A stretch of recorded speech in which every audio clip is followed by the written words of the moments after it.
Roger, cleared to land. The crew still has no idea what will happen when the plane touches the ground. There were close to 400 passengers in that airplane and a crew of 18, and some of them people that I knew personally, like John and the other pilots in the crew. So waiting was hard. Okay, everyone, here we go.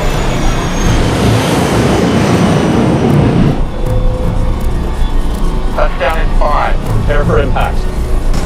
Brace! Brace! Brace!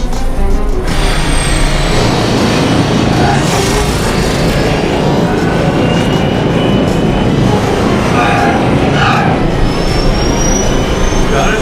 I got it. As planned, on touchdown, First Officer Fagan takes the control column.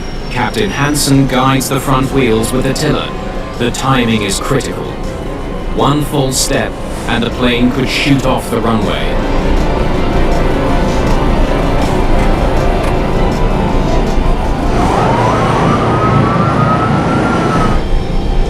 We got it.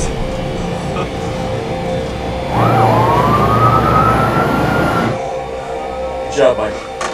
Good job, guys. Oh, so what do we do for encore? Not that. Everyone in the cockpit was